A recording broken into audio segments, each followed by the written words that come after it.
Welcome, everyone, to the Hecate's Doorway podcast. My name is Brandon, and Gabe over there is finding his center. Trying to reach the sixth dimension. How's that going for you? I'm still stuck on the first dimension. Sounds like you're going to be there a while. Yeah, probably. This dimension sucks. Take me to a new one. Alright, Brandon. What's today's episode about? Today's episode has been a long time in the making, mostly because I just could not find a way to write this for some reason. But today we are talking about Delphine LaLaurie. Who is this Delphine LaLaurie? Who is she is a great fucking question. One thing that I kind of ran into when I was researching this is the same problem I have every time we cover a history episode. What? Lack of details. Yeah. Delphine LaLaurie, also known as Marie Delphine McCarty, was a socialite and serial killer from the 1800s New Orleans who tortured and murdered the slaves in her household until her crimes were discovered in 1834, when responding to a fire in her home revealed the horrible conditions she left her slaves in. Damn. Oh yeah, this one's all about murder and torture of slaves. Yeah. That makes it Even worse. Yeah. Ouch. Delphine LaLaurie was born on March 19th, 1787, in Spanish Louisiana, New Orleans. She was one of 5 children of Father Luis Bartholomew de McCarty. Why is everyone having such big ass names? Oh, dude, just you wait. Oh, just God. you wait. There's I think, a name with 8 names in it coming up. Jesus. God. That's just a long ass name. Nice. And mothered Marie Jean Larrabelle, I think. The family moved to Louisiana from Ireland in 1730 during the French colonial period. Ooh. So a big thing about this is basically this is around the time where both France and Spain were basically going back and forth over ownership of Louisiana before Louisiana Purchase. Yeah. So, not that really affects what happened, but just a little bit of history, I guess. For those of you that didn't pass history class. Yeah, you remember the Louisiana Purchase? Honestly, I did. I went through history class and I barely remember half that shit. So Delphine was born into a family of socialites. Her uncle Esteban Rodriguez Muro was governor of the Spanish-American province in Louisiana and in Florida from 1785 to 1791. Her cousin Augustine de McCarty was mayor of New Orleans from 1815 to 1820. Around the time Delphine was 4, in 1791, the Haitian Revolution erupted when self-liberated slaves revolted against the French in what is now Haiti. But at the time was the French colonial Saint Dominique. Yeah, Saint Dominique, I guess, is what they called it back then. Before the Haitians were no, we actually live here, so we're calling it Haiti. So fuck Nice. you. Something that caused the slave owners in the southern United States afraid of a similar revolution of their own. This and many of the events that followed caused slave owners to further abuse the slaves, which, why, you're afraid that they're gonna revolt. So what's the plan? Abuse them further. It's like, the shitty dads who are you're gonna listen to me, or I'll beat the shit out of you, basically. Put the fear into them. Which is fucked up. No, it's just gonna make them hate them and want to revolt more. Yeah, it's totally not like there's going to be a civil war about this whole thing coming up soon. No, yeah, no, not at all. No. South definitely won. I don't know, some people think they did. Some people have smooth brains. Hoping the fear they'd instill would defeat any possibility of a revolution of their own in America. Failed. Yeah, failed. By the time she was 13, in June 11th, 1800, Delphine would marry her first husband. Also, I forgot, back then they used to marry that young. Don Ramon de Lopez y Angulio, a high-ranking Spanish royal officer, but in 1804, when traveling to Madrid, Spain, with Delphine to be appointed the Consul General of Spain, Don Ramon would die in Havana, Cuba, Days later, Delphine would give birth to her and Don Ramon's daughter, Marie Bourgeois Delphine Laplaisy. Stop laughing. I can't. You're making it worse. There's like 8 names. They're like Candelaria or Porquita. Boquita. Where the hell did half of those names come from? More likely family passed on names. Jesus Christ. I think there's a reason we have like 2 names and an optional middle name nowadays. Yeah. Back then it was just like, I guess, keep adopting. Your name is this and this and this and this and this and this and this and this and this. Yeah. Jesus fucking Christ. So with my people, you don't just take the father's name, you can also keep the mother's name as well, or the mother's maiden name, use it as a last name, and just keep adding. Like the hyphenated? Yeah, to just show where they come from, basically. So I was gonna say we'll just call her Borquita, but Borquita never fucking shows up again. Oh, that's just a nickname that they gave the daughter. Yeah. I'm getting really tired of calling you 8 different names, so we're just gonna give you a nickname. Did you ever find out how he died, or...? No, I really tried. I really dug through to figure out how he died. I'm pretty sure it was just natural causes. Because, again, this is, late 17, early 1800s. Yeah. Infection. Scurvy. The flu will kill you. So, yeah. They probably just fucking died. I couldn't find out how old he was either, but he was probably, at least mid-20s by this point. So... After her daughter was born, both her and Delphine would return to New Orleans. In 1808, when she was 21, Delphine would take a new husband, banker, lawyer, merchant, and legislator Jean Blanc. I think Blanc. We're going to say Blanc. Blanc. Blanc would buy a new house for his new wife and daughter at 409 Royal Street, New Orleans. The two would also have 4 children together: Marie, Louise, Pauline, Louise, Marie, Laurie, Marie, Louise, Jean, and Jean-Pierre Pauline Blanc. 2 of those almost have just swapped names. Yeah. Marie Louise and Louise Marie. And 2 of them are named Maurice Louis. There are more names. Can you think of more names? In 1816, husband number 2 would die. Again, could not find out how he died. So I'm guessing natural causes, though I don't think she killed him to gain any wealth, because she was already wealthy. Yeah. She was already wealthy. I don't think she needed more wealth. So I'm going to say they probably did just die of natural causes. It could have been anything. Hell, he could have been mistreated her, and she just didn't like that. So she decided to have she got paid someone off to do it. Maybe. If that was the case. I just feel like if it was like a murder of some kind, there would actually be at least something. The fact that for both of them, I could not find anything on how they died. I mean, they could have used poison. Yeah, like undetectable poison. Yeah. Maybe. Now, even detectable poison, they wouldn't know what it was. Undetectable for them, yeah. Yeah. But yeah, I couldn't find out how either of them died at all. I really tried. Yeah. And almost 10 years later, on June 25th, 1825, not 1925. It is not. It's not the 1900s yet, guys. Calm down. It's not the 21st century. Not yet. Delphine would marry her 3rd and final husband, Leonard Louis Nicholas LaLaurie.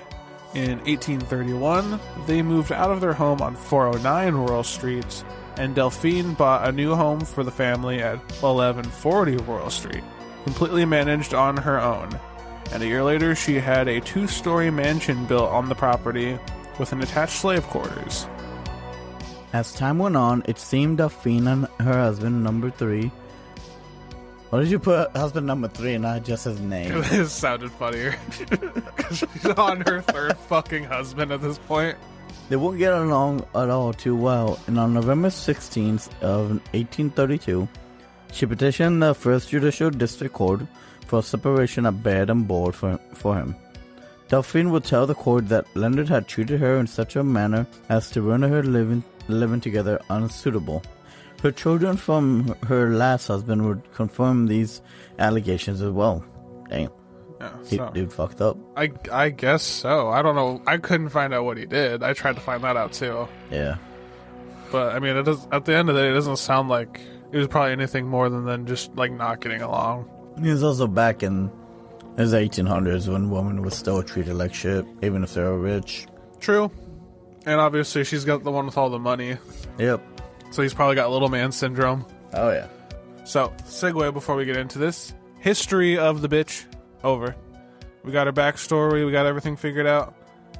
Now we're getting into the whole reason that we're even talking about her. Nice. So we're going to start talking about abuse. Ooh. She seemed to have somewhat of a public image, which contrasted with what we find out later, which is basically par for the course for every rich person. Yeah. So, let's just dive into this cesspool. So, she is publicly kind to black people and courts record of her even freeing 2 of her slaves. I think it's safe to say that this could be nothing more than PR stunts, basically. Because before a certain event that is responsible for bringing others to light, Delphine was seen as a respectable and kind member of society. But after 1834, all of that would change. She was seen as a kind person until she wasn't. Oof. Not the young ones, Anakin. Not just the men, but the women and the children, too. April 10th, 1834, the LaLaurie mansion had caught fire, burning away. Neighbors began to rush to the home to help extinguish the blaze. Many of the bystanders wanted to enter the slave quarters to get everyone they could out, but Delphine would not unlock the door for anyone, so they broke the door down. When they did, they discovered 7 slaves, more or less horribly mutilated. Yeah. These events were chronicled by Harriet Martineau, a prolific writer. She visited New Orleans in 1836 and gathered tales and information from those who were there at the time of the fire. The happenings after and from those who'd known Delphine before, everything spiraled out of control for her. That's basically where most of this comes from. She came down and I think she kind of heard about this, as she was kind of like traveling the world and everything, and documented most of this from what people had to say. Cool. One such tale told to Martineau was that of an 8-year-old slave girl falling to her death from the roof of Delphine's mansion while trying to avoid punishment. When the fire marshals got to the burning mansion, they reported finding the house's 70-year-old cook chained to the stove. She would state that she started the fire on purpose as an attempt to take her own life for fear of a punishment she thought she was going to receive. She claimed that slaves who were taken to the upper level for punishment never returned. With the fire marshals, Judge Jean-Francois Canon,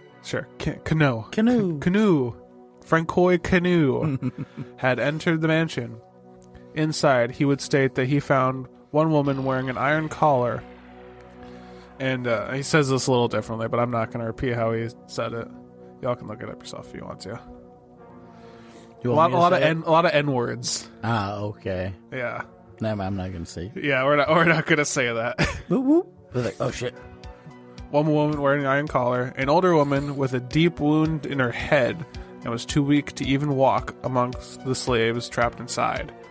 The judge would question Delphine's husband about the tortured slaves in their house, who replied, and I quote, "Some people had better stay at home rather than come to others' houses to dictate laws and meddle with other people's business." That's literally the judge's whole thing, though. To dictate laws. I love how he's just like, yeah, you should just stay out of my fucking business. Sir? You're going to jail. I mean, he didn't even be like, I don't even know what, I didn't know. I just knew they were in the, he was just like, yeah, stay out of my business. Like, bro, you could have gotten away with this. Yeah. But no, he just had to be a fucking dick about it. After this revelation, a mob descended on the mansion where they, quote, demolished and destroyed everything upon which they could lay their hands, end quote. This is one thing that it almost feels a little weird to me. I mean, I guess it's a good thing, but it feels weird that people are so enraged by how their slaves were treated. Yeah. Because when you think about, especially southern United States during the slave time, you think of people treating slaves like shit all the time. I didn't realize that there was even a possibility that people could be like, yo, that's not right. Not everywhere in the world that had slaves treated the same as they did over here in the U.S. back in the day. I mean, this is U.S. though. Yeah. I mean, like in other parts of the world, for them, they had slaves, but it doesn't mean they could just treat them how they wanted. I guess There were certain rules and laws they still had to abide. I guess that might make sense because this is mostly like actually I don't know if this is post Louisiana Purchase at this point, but I guess this is a lot of people from Europe living here at the moment. Yeah, they still saw even though they were slaves, some still viewed them as like still people. They're just below them, but they're like still for them. It's just like, what the fuck. A sheriff was called in to attempt to break up the mob, but even after dispersing everyone, the mansion was nearly completely destroyed with, quote, scarcely anything remaining but the walls, end quote. So they turned that shit down. The slaves were taken from the mansion and moved to a local jail for the public to look at them and, quote, convince themselves of their suffering, end quote. What does that mean? From what I gathered, they were taken to a jail for like a public viewing where everyone can look at them and see how they were treated. Yeah. Oh, okay. Which both is like, okay, well, it's good that it wasn't covered up. Yeah. But also feels kind of fucked up that they're just like, beating the fuck up and everyone's just like staring at them. Yep. But, I guess at least it wasn't swept under the rug. I guess, Events during older times, such as in this story, were already not well documented as is, but the events that follow the fire are even less so. From the writings of Martineau, we know that following these events, Delphine LaLaurie would flee New Orleans in the midst of a mob tearing down her mansion. She first fled to Mobile, Alabama. Then from there she fled to Paris. Isn't it kind of like just ironic that there's a town in Alabama called Mobile? Yes. Welcome to Mobile, Alabama. Yeah, Mobile. We all homes. live in mobile homes where we have sexual relations with each other. Yeah, I'm sure not everyone, but probably. Basically, from the point of the fire on, we know almost nothing. Yeah. Because I guess she just fled in the... I don't know why they didn't, seize her immediately. But she's basically just, standing there as they already found the slaves, already questioned her husband, and are trying to stop the mob from tearing down the home, giving her all the time in the world to just flee. Yeah, she just took off. I think she took her children with her, too. So, her whole fucking family basically fled. And no one stopped her. I don't know. Weird times. I guess she studied connections, money. I guess. I don't know. It almost just sounds to me like they were just more occupied with the house. Yeah. And they were with the person inside who was responsible for the fucked up shit they found. They're just like, we'll get to you in a minute. Just don't move. All right? It'd be against the law if you moved. Don't move. We're going to stop this. There's only me. There's no police force. It's just me. So I'm going to go do this. You stay there, and I'm going to come back and deal with you, okay? Probably. And then he fucked off to stop the mob. And then she just fucking fled. And he probably came back. He's like, well, that's another citation for you. Fleeing an office. Damn. Where the fuck did she go?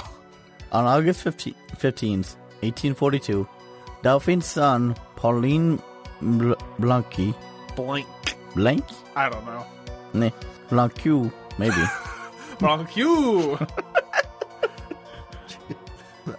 Would write that his mother had intentions of returning to New Orleans, still hiding out in Paris at the time of his writing. Though him and her other children who fled with her had shot down the idea. Oh, they're just like, Mom, what? I want to go back. I think I can make it work. Mom, you were wanted for abuse and fleeing an officer. Remember, he wrote down that he's gonna find you. She's like, but probably have it down in his office. He's just like, when that bitch comes back, 1, 2 tickets. She's gonna come back. Maybe 3.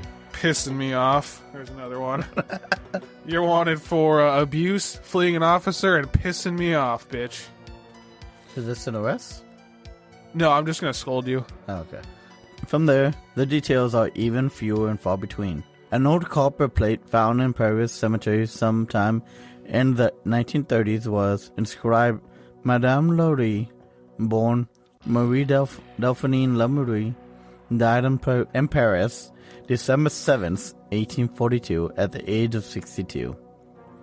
Though it seemed to be somewhat common belief that Delphine had in fact come back to New Orleans under a new name, though given how well known she was at the time, I'm not sure how true that really could have been. Though whether she truly died in Paris or came back to New Orleans, her body has never been discovered. And as for the house, it was torn to such disrepair that the building had to be rebuilt from the ground up. So while the building that stands there today may look like the building depicted as Delphine's mansion, none of the original building is a part of the new one. Because there are a lot of people who go over there and they're like, spooky mansion. No spooky mansion. No.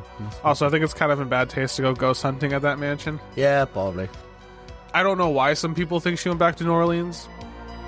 I guess it was a home basically for majority of her life. Yeah, but Probably.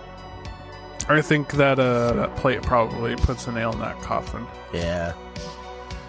But that Oh well. that is the tale of Delphine LaLaurie.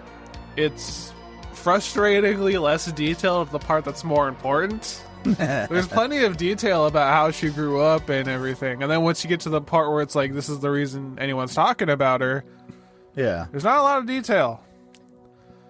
Oof. And she fucking got away with it. She Casey Anthony'd it. Of course she did. I mean, not really, because she didn't go back and then everyone's like, hey, yo, it's that lady that fucking murdered people. Hey, you want to come drink at my bar? True. You want a TV special? You fucking baby murderer, you want a TV special, you dumb bitch? But yeah, no, she got away with it, which is kind of fucking frustrating. Yeah. It almost reminds me of researching Elizabeth Bathory. Oh, yeah. Because when you get to the point where it's like, the whole reason anyone talks about her, this one is fortunately a little less vague than Elizabeth Bathory, because there's a lot of people who do account for seeing the condition of the slaves. Yeah. But yeah, no. So it kind of reminded me of that, because it's just like, it gets kind of vague, and then fortunately it's not as vague as Elizabeth Bathory, where you could be like, maybe this never happened. Yeah. At least there's like actual like eyewitnesses and shit that's like, no, this did happen. But did it? The part that we don't know is who did it, because I'm not gonna absolve her from anything. She probably did fucking do it because she fucking fled. But there's at least a little bit of like a possible, you could say, conspiracy theory almost, that maybe husband number 3 did it. Yeah. Because there's like all these people are like, oh no, she was very nice to slaves. She freed 2 of her slaves. Yeah, just because she freed 2 doesn't make up for all the suffering she caused on the others. The only thing that makes me even possibly consider that it was him is the fact that his response, he either did it himself or he joined in. Yeah. Because I'm pretty sure he joined in. The response of mind your own fucking business, yeah, is like, dude, you knew this was happening then. Because if you didn't know, he would be like, holy shit, my wife's just fucking psycho. I'm pretty sure he abused the women slaves. Oh, probably. I couldn't find out what happened to him afterwards, though. Yeah. I couldn't... at that point, though, they were in the middle of a divorce. He still lived in the fucking mansion. And they would say a lot that it was, like, very off and on. Like, it wasn't, like, a final, like, I don't want to see you anymore. It's just, like, sometimes we fight a lot. Okay, yeah. I'm gonna look this guy up real quick. What was his name? It was Gene... No, it was Leonard... Yeah, Leonard, there we go. Leonard Louis Nicholas. That's... What? Leonard Evans. I did not type in Leonard Evans. Who's Leonard Evans? I don't know. Not what I typed. Next episode on Leonard Lemons. Leonard Lemons? Lemons? Lemons. I don't want to look on Ancestors. It's not going to tell me if he got arrested. It says he died here on Ancestors.com. Well, I mean, I'm pretty sure he's not still alive. Oh, yeah. Let's see. Yeah, I try to look this fucker up, and I get almost nothing. It's like... He must just have not got charged with anything then. Probably not. Which racks my fucking brain. Because, I mean, maybe he was just standing up for his wife or something. I don't know. Just to respond, mind your own fucking business about the abused slaves in my house is just like, bro, you're not innocent. Even you were at the very least turning a blind eye. And he did not seem like he was very, like, powerful or anything. Like, she had all the fucking money. True. So I don't know who the fuck he could, like, tip off to, like, make him leave him alone. Unfortunately, I don't have an answer to what happened to fucking husband number 3 after the fact.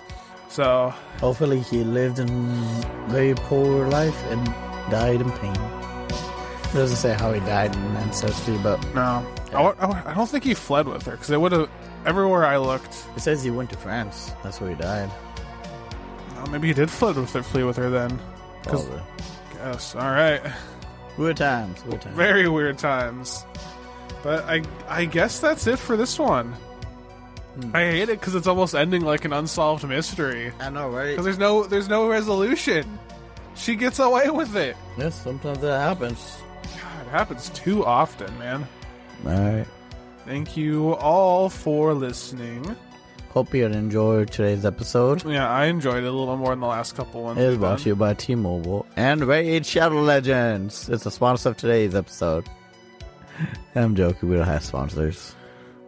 That'd be sick though. I mean, maybe not Raid. I don't want to fucking be sponsored by Raid, even if they pay hella.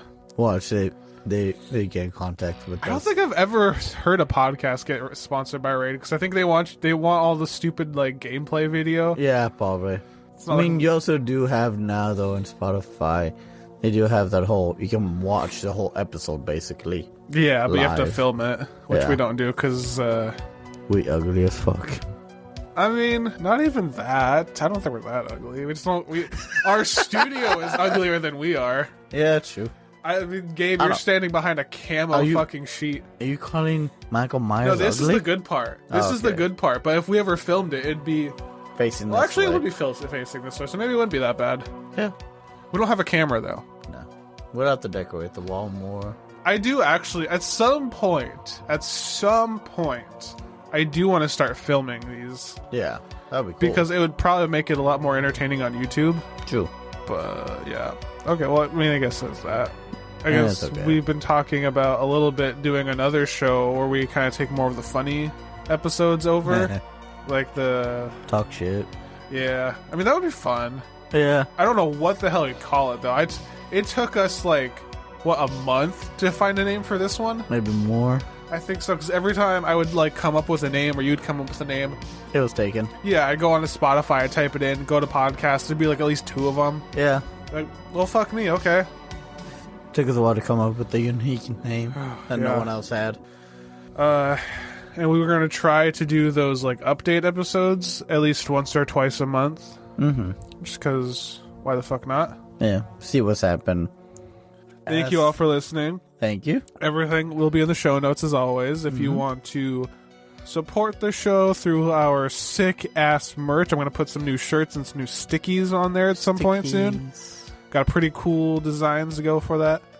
Patreon, if you just want to give us Skrilla, that'd be sick. Ooh. Shout you out, send you sticks, whatever the fuck. Yeah. Email us anything you want to email. That'll be down there. Follow us on Twitter for updates. Well, yeah, that's it for us, guys. Hail Satan, everyone. Blessed be. Y'all take care. Go run over Casey Anthony in Minecraft. Minecraft.